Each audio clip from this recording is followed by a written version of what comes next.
It's never too late to talk about it. Or we might talk about pulling out. Sweet and warm, that's me. That's me.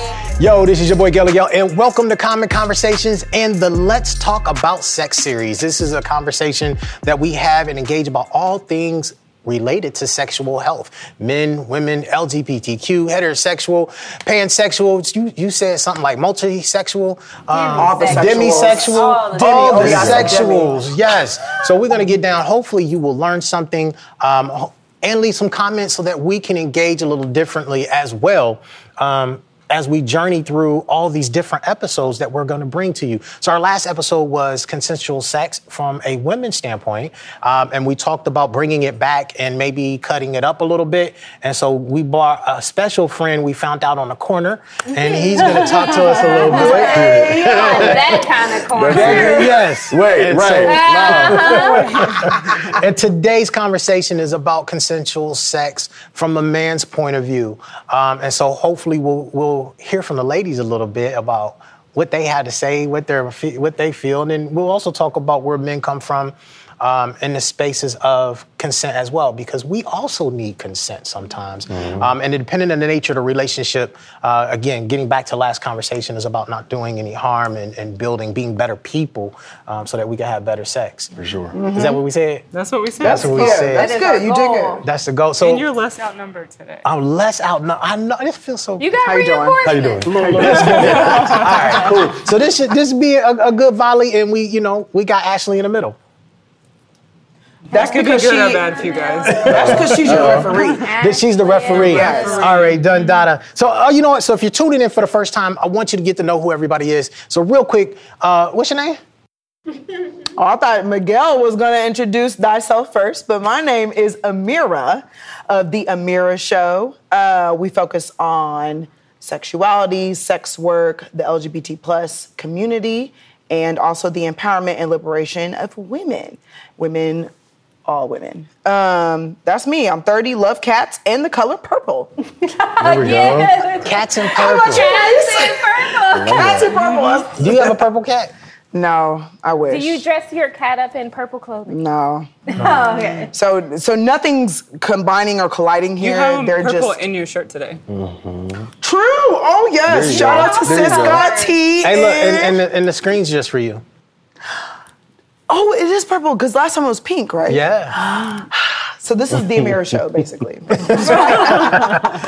Well, I'm happy to be a guest on the Amira Show. My name is Reese, and I am a PhD student in the public health department at U of L. Mm-hmm. And I am a pleasure researcher. I have a cat and a dog, and my favorite color is coral again. And also, fun fact. Oh, no, I don't have one, sorry. Oh, shit. How you going to softly introduce a fun fact? I really wanted to, and then I couldn't think of anything. So. Today's show is about teasing. I love it. Oh, I would love to do a show. I love it here. Yeah? It's a little Okay. quirky. Welcome, Reese. Well, I mean, it is consensual, so Welcome. we might be able to thread it in. But Dr. Ashley, who are you? You already told me. You just said it. Well, we know. My name is Dr. Ashley Anderson. I'm a women's health nurse practitioner, have worked as such for the last 15 years, and I own a practice here in Louisville called Athena Health and Wellness, where we take care of all things female. So happy to be here. Absolutely. And referee you two Yes. gentlemen. It'll be fine. It's going to be fine. Thank you, Doctor. And so with us, we have Dr. Jason Deakings. Yes. Yes, I'm going to get that out. Doctor. Mr. PhD, hands. Thanks, guys. who focuses on all things social equity, Black women's studies. Mm-hmm. Yes, and you are, I forgot, the Impact Director. Impact Director for the Hope Bus. The Hope, what is the Hope Bus? Yes, the Hope Bus. So the Hope Bus is a local nonprofit, focuses on health equity, social justice, food insecurity, all things to help Black people, and resources, really, getting resources to Black people. So, yes, that's what I do. Help them with everything from grant writing, protocols, procedures, stuff like that, but primarily research on Black women. Ugh. Yeah.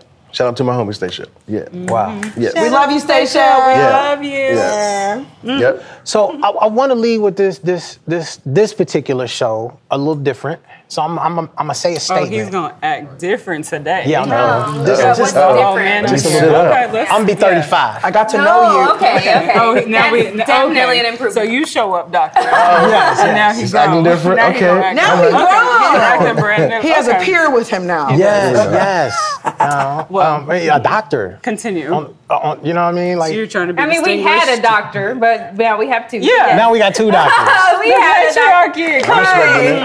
I'm just gonna stay in it. I'm just staying in the child bus. I'm gonna get back in it. So much for 35. We here. Man, right?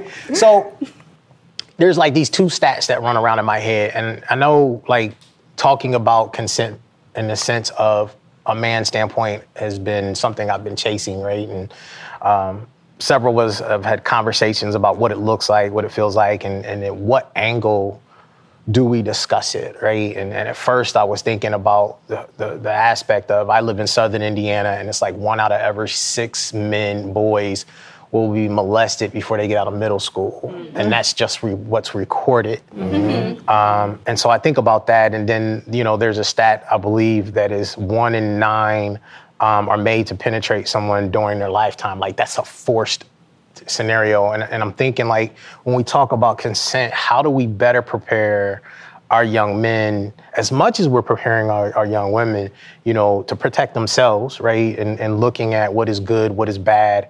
And at the same time, how do we teach them to live with, engage with women in a way that it's more caring, it's more understanding, and they're also receiving consent, right? And so I want us, if we can, explore this together, right, in a conversation.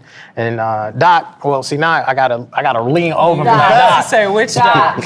You know, because I think Jason. yes. So can I, Dr. Jason? Can I do it, Yeah. Doc? Okay. So Dr. Jason, you know, I think about as men growing up. You know, when did you first get introduced to consensual behavior? Probably young. I mean, like, I think I share a narrative with a lot of like young black men, in that I didn't know what I was doing, but I knew something wasn't right. And so I was like, huh. But as a man or as a boy, as a young boy, I got a whole bunch of uncles. I thought it was appropriate for me to not say anything. This is like, I'm supposed to go through this. So the first time I experienced something like that was probably like 11 years old, older cousin.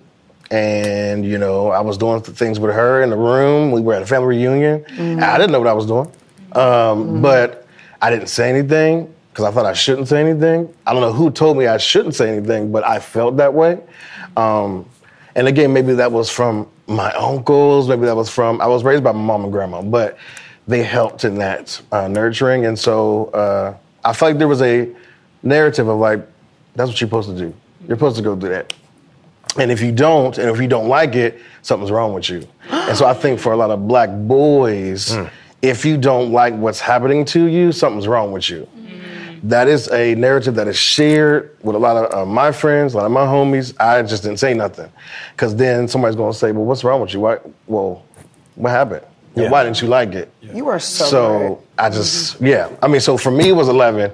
A lot of my friends, it was 10, 9, 10, 11, same age.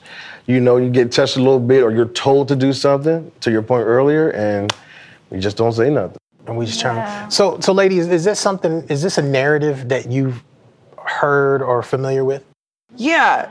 Before you said that, so I wrote down in my notes, getting rid of boys will be boys. And teaching accountability and being a good person. So that's where my mind went to, but you bringing up that perspective, I guess that's the whole point of this from a man's perspective. I 100% agree. I definitely hear stories about that all the time where a lot of my guy friends very early on were put into these kind of sexual situations that they weren't necessarily prepared for, or dads gloating about, what I did for my son for his 16th birthday was get him a hooker and lock them in the room together kind of thing. You know what I'm saying? So I appreciated you bringing up that perspective because I immediately went to, well, what a dude can do differently. But I often do forget about the challenges on the other side of being a man and stuff. So, yeah, I definitely have heard that narrative, and I appreciate being reminded of that. I would say I hear a lot of people talk about, or men folk, people who identify in that masculine. I'm giving mass today, if y'all didn't know. I'm just kidding. Let's go. No, but I do hear a lot of masculine people in their first sexual debut, and they describe it, and it's like, as they're talking, I'm like, this sounds like sexual assault, actually. Like, it doesn't sound like a losing your virginity. It sounds like you were kind of forced taken advantage of into a situation and taken advantage of and expected to be okay with it. So that's kind of like, sounds like what you're saying. It's similar. I mean, it's similar. It's like, and when you have an adult conversation with, somebody who identifies as a man, your homie or whatever, then you realize in that conversation, oh, maybe I was assaulted. And so you don't realize it until you're an adult that maybe that wasn't right. And so to your point of accountability, I think realizing that you actually were a victim of assault first is helpful to have a man be accountable in their role in consent. So knowing what it is first, knowing what it looks like, and then we'll be all right. But yeah, absolutely. One thing that really stood out to me while you were talking is just how similar it sounded to our previous conversation when we were talking about consent with women. It's like, how do we empower boys to feel like they're in control of their bodies? Because that's important in general. I have 2 sons, so it's very important to me that they don't feel like I have to do this because otherwise I'm going to be judged, or they should have autonomy over their bodies too. And I even think about what's that movie, Antoine Fisher, right? And it's like a situation that happened to him as a child that plagued him throughout his entire life. What happened? So his foster family, like the daughter, I think, in the foster family was molesting him, and he never talked about it, and it came out as an adult. And he's, I think, in the Marines or something. I don't know. Marines, yeah, different ways. Anger, fighting a lot, just never had any other sexual experience with a woman because he was so turned off to that experience by this person who took advantage of him as a child. So I think we have to talk more about the fact that that happens to boys and how it impacts the way that they navigate through the world, because it's layers, and it shows up in so many different ways. I agree. Part of this is our societal script that men are okay with any kind of sexual activity, whether it's what actually should be considered sexual assault or sexual harassment, or it is what you're choosing. Like, there is no narrative of men not wanting to have sex in our society. I like that you brought that up. All of it across the board is trash. Like, my partner and I kind of went through a moment of that at a job or whatever, and it was just a bunch of women, like, either trying to grab his ass or make these explicit comments about him and stuff. And for him, it was like, that's just how it goes. But I'm like, let's put me in them shoes. Is that just how it goes? No, I'm causing hell. So I caused hell. It was just like, that's not okay. But it opened up my mind to the script. Like men should accept that or like that or I don't know. Women should want it. Yeah. They should want and that. there aren't consequences necessarily for women putting off that kind of behavior or attention that might not be wanted or desired or anything like that. But you got to roll with it because you a man. Yeah. She's a chick. But let him treat any of them in that manner, and then it's write-ups and being fired and all that kind of stuff. So the script sucks. The script does suck, and I'm curious. So, Dr. Ashley, I'm gonna ask you: is raising 2 boys, how do you first protect them, right, and teach them how to protect themselves, and then at the same time, the social norms that Amira is talking about. How do you build them up so that in that sense, like, if it's not okay, it's not okay, and for them to be able to speak out about it and not be shepherded by people's other social beliefs? That's a loaded question, which we now know that you like to ask people. Listen, Not out of the norm. we've been working with it. Per you. Perfectly on cue. So I think a big part for me, especially now, because they're 4 and 5, is making sure they understand good touching versus bad touching. If you feel uncomfortable, you should say something about it. You are always able to say no. Like, there's a whole joke, especially with my youngest Ace. We call him the shady baby because he could walk in a room and speak to no one. But that's what he's feeling in the moment. So I don't force him to do that. Or we'll go to my grandma's house and we're like, hey, Mama. And he's like, hey. And she's like, you gonna give me kisses? No. And no one forces him to do that. So I think, reinforcing that autonomy for them as they get older, that if you're not feeling that energy, you don't want to do that, it's perfectly okay for you to say no. So then as they get older, it's not abnormal. It's very, very normal for them to say, this doesn't feel good. I don't want to do this. Let's stop. So that is one piece for me. The other piece is I always want to have open conversations with them and let them know that they're not being judged. So we had a conversation prior to you being here about my son and exploring his penis. Okay, cool. That feels good to you? Yes. Okay, go in your room and do it. So he's not like, oh my gosh, Mom is not allowing me to do something that's pleasurable for me and I have to hide this from her now. Like, I want them to, as they get older, feel comfortable saying, Mommy, I have a question about this. And it's not, condom, oh my gosh, you are going to, it's like a whole, You're going to go have sex right now. Right. It's creating a space where if something did happen, he can tell me. So just like he would tell me that this kid at school took his bike or whatever, and he had this situation, that he could tell me that so-and-so touched his penis. And we can talk about what happened and how it made them feel, and then Mommy can stand up for him and, do the piece that he can't. So I think there's layers to that. Mommy can go fight their parents real quick. Just me and you. What you said. I was gonna say to that point, I was raised by a single mom. She was very open. Like, my mom didn't. She was very open. Love a very open. And if you met her, we act similar, but she's very free. She's always been like that. But she was also a victim of assault. And so I feel like from the beginning, she always told us, and literally checked us every day after school, did somebody touch you? She answered that every day.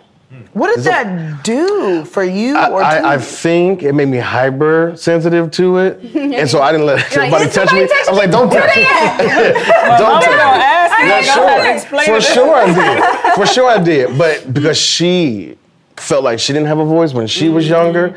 And so she just wanted to make sure, even though it was a little bit overkill, that we were okay at all times. She also still was free, though. She talked about everything from what it felt like for sex, what it's going to be like when I first have that encounter, for all of us, my brother and sisters. And so to that point, I think it was very helpful for her to be so free. We could talk to her about anything. I love that. That's lovely. That's like a blessing. She was not tight at all. Not at all. She was like, because tell me. Don't talk with your friends on the bus, because they don't know.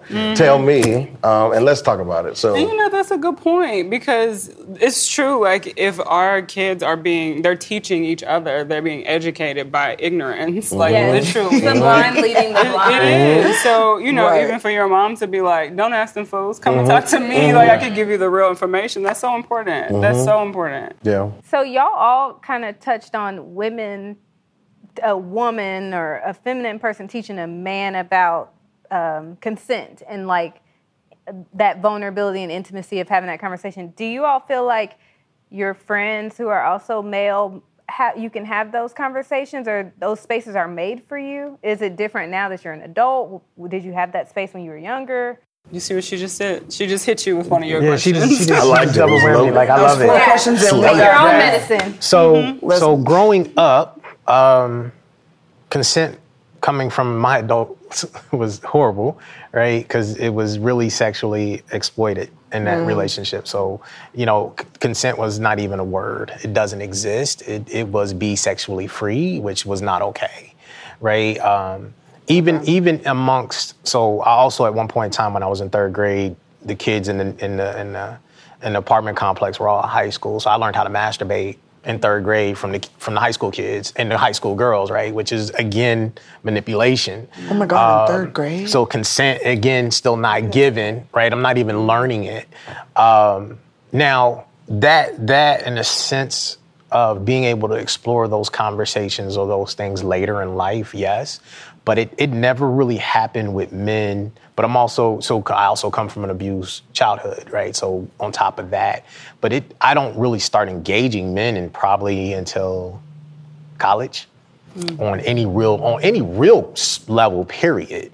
But I've always been able to engage women. So I've always been comfortable talking to women. Like, so, as I begin to learn what I do like and what I don't like, it was women who would be like, yo, Gail, you can say something or you can do this. And so that encouragement ended up coming from them.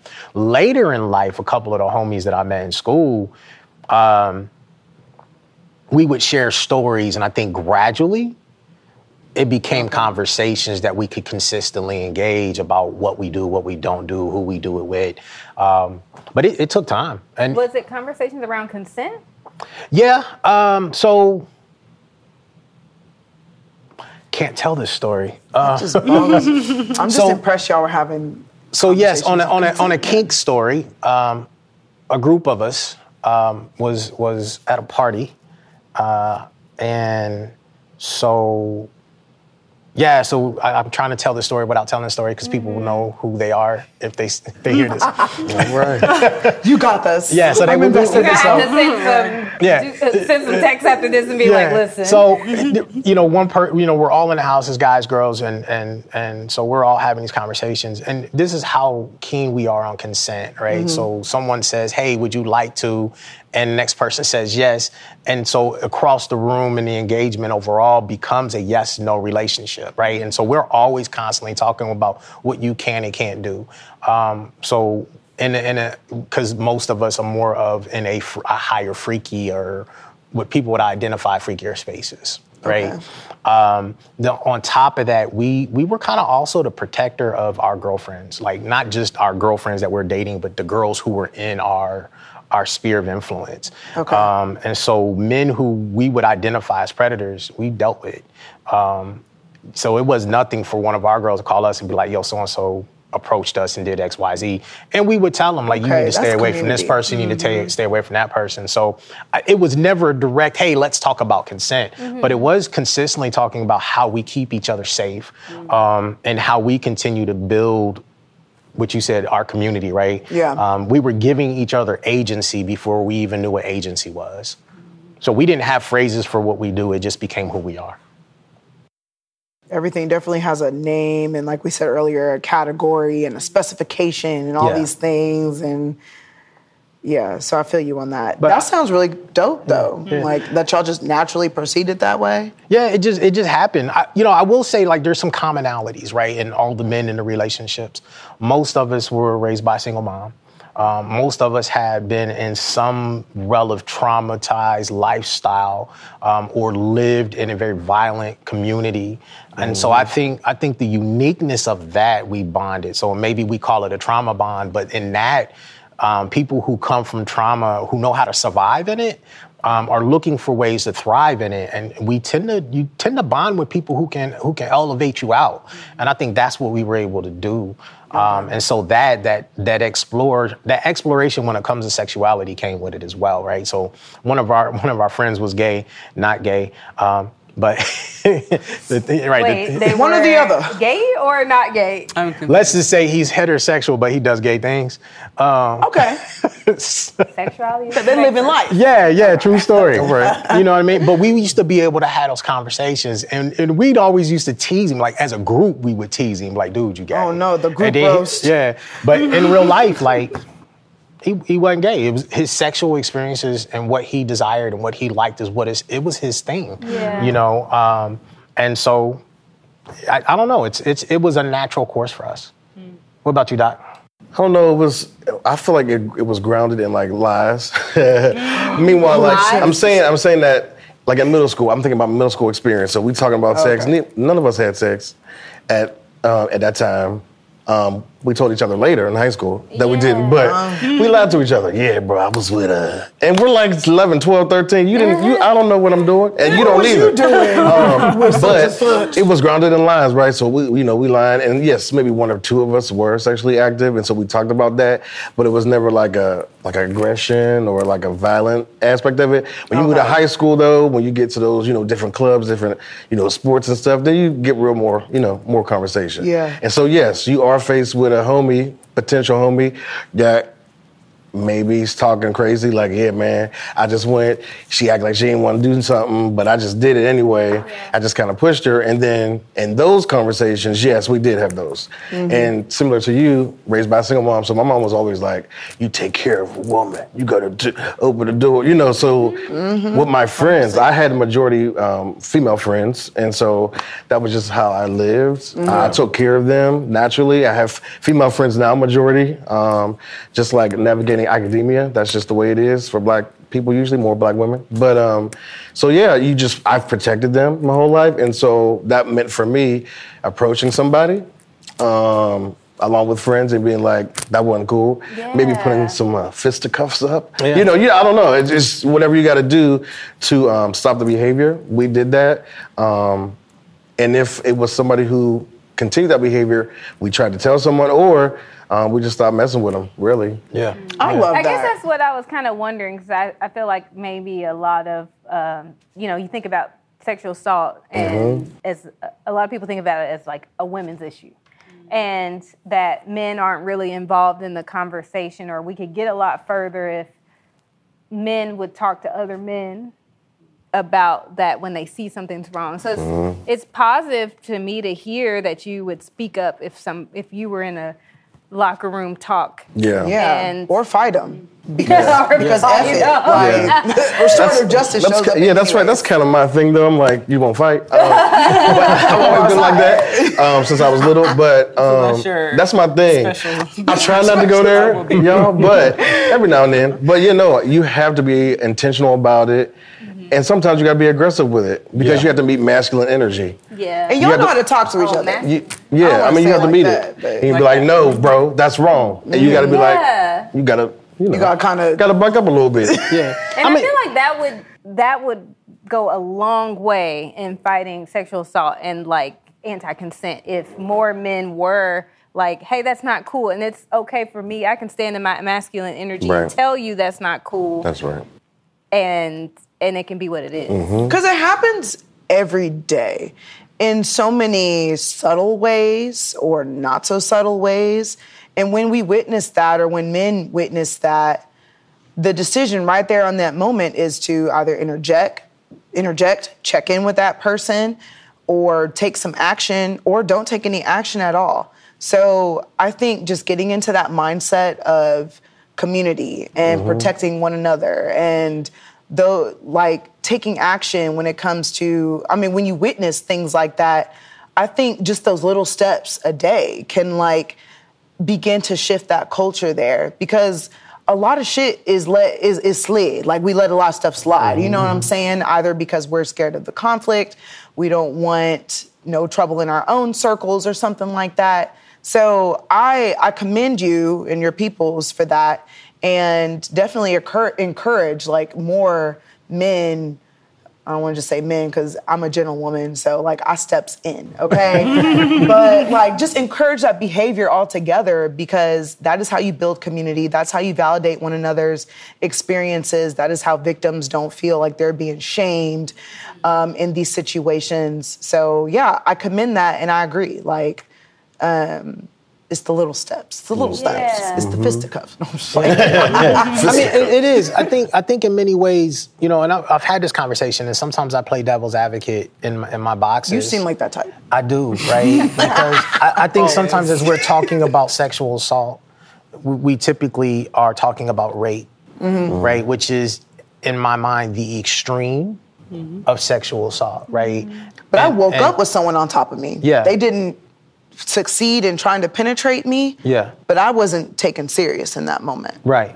Even though I woke up with them on top of me. So yeah, spectrum. There's is a spectrum. There is, and I think sometimes one leads to the next, and so if we don't talk about it in early phases, if it doesn't become like our common conversation, it's no different than trading stocks. If you trade stocks in your family, right, your children or your parents are going to teach you how to do it. Most entrepreneurs come from entrepreneurial families. Most people who end up becoming pastors have there's this thing that we can within our families, our community, we connect to.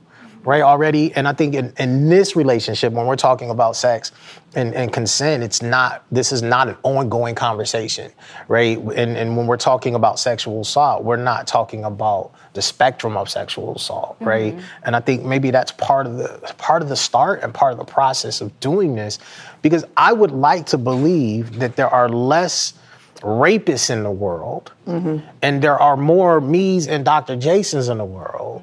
Right, who are consistently engaging? Because what I'm hearing right now, just in this, when I growing up or hanging out with some of the folks we hang out with, they say, "Well, you guys aren't the norm." Well, maybe we are, right? And the norm isn't talked about enough. And since we consistently are talking about the extreme, it gets more play and it looks more dominant. And maybe if we begin to emulate, right, and teach better, right? So how do we prep our boys and our young girls into this world of consent, and that make that the carry? I think it's we lessen. Yeah, I think it's a cultural thing. I think it's a culture thing. People too. from the top, like, clearly don't validate like women's experiences or childbirthing people's experiences or whatever. I mean, just for the simple fact of like abortions are illegal, no matter the circumstance. To include, I was raped, and I don't want the perpetrator's child. So I think it's a cultural thing. I would love to think of it as a norm, but the head, I don't want to say the head honchos, but the whole umbrella that we're trying to break through for history has invalidated these uncomfortable experiences that we need to talk about and validate and like solve, you know what I'm saying? If that makes sense. Like they, I don't know, like from start, like why is there a father of gynecology? Like, you know what I'm saying? So I feel that's a cultural thing. And I agree with you that there are many people like you out there, but that's not what's necessarily being discussed. And I don't know, again, if that's because that's not, it's still like a push against, like, that's not the goal necessarily, because we still want to control and overpower women or those beneath, if that makes sense. Yeah. I think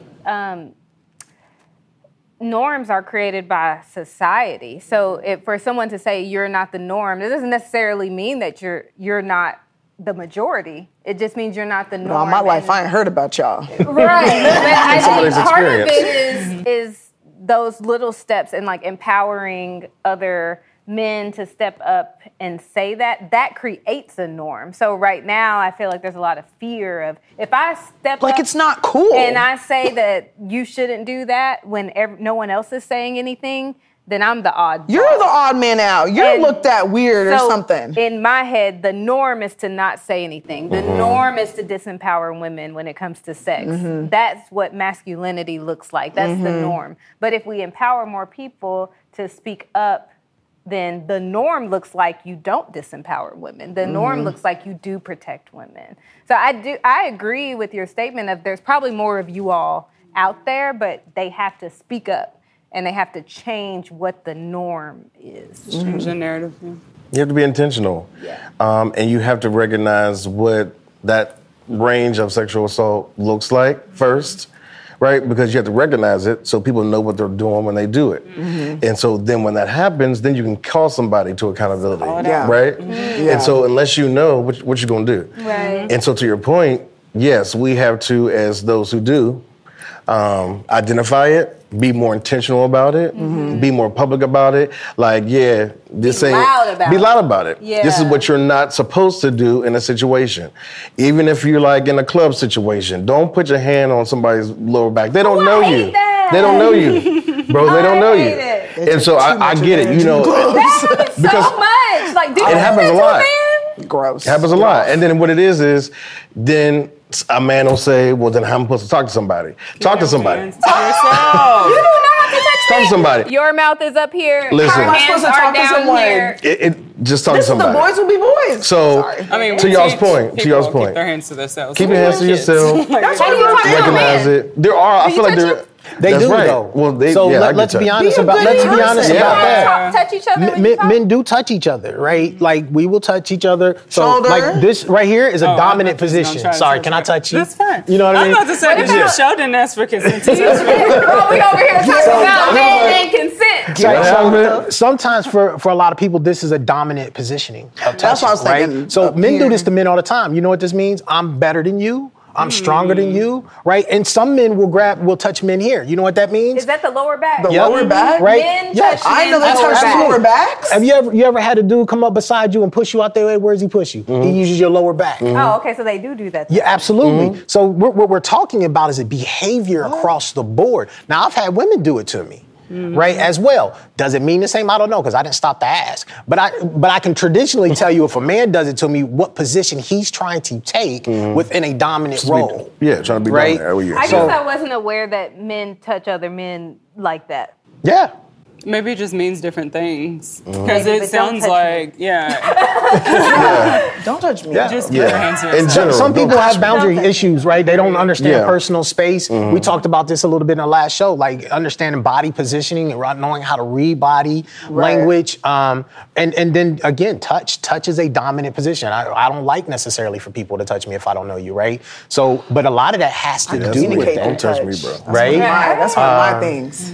So, but if that's your language and the person that you're talking to, that's a conversation you're having. Right. So if we communicate through touch, that's our conversation. But that doesn't mean somebody from the outside world, because they see us communicating this way, gets they to can come up and communicate do the it, same right? way. Because they haven't gotten Right. consent. They're not part of this That community. relationship Yes, is real. absolutely. Yeah. So I think where we have to get into, again, the whole conversation about consent is how we do that. But men are people.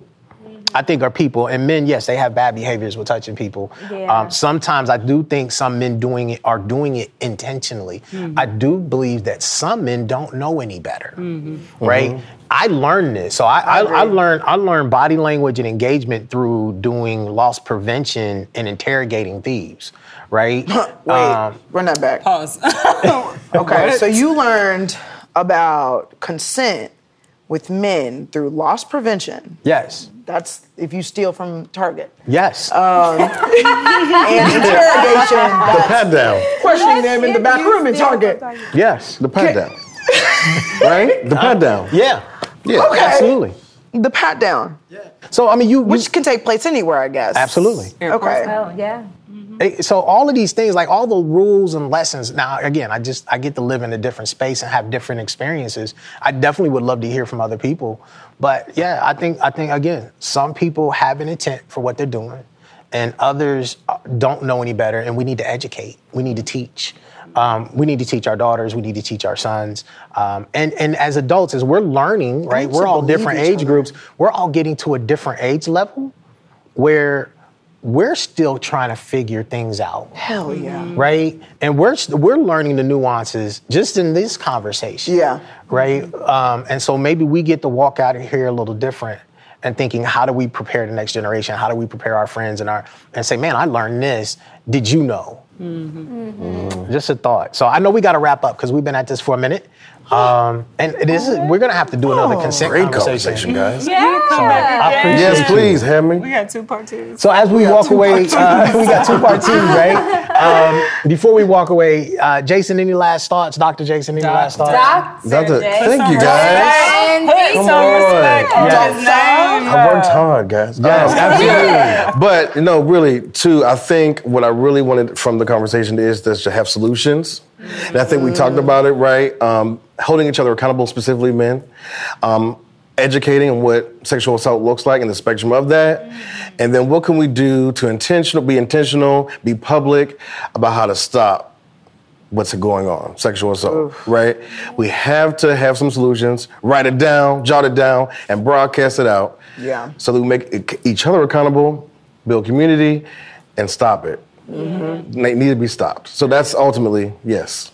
That's it. Ladies, any takeaways? Oh, that was a good closing. I mean, he just yeah, no, It's done. Recreate the norm. Recreate the norm. reimagine the norm. Reimagine. Let's go. So here it is, good people. We appreciate you hanging out with us. This is our 4th episode. We got a lot more coming. I hope you love it. We hope you're learning from it. Hit the like, subscribe, throw something in the comments, give us some reviews. Let us know if anything resonates with you or if there's something you would like us to cover.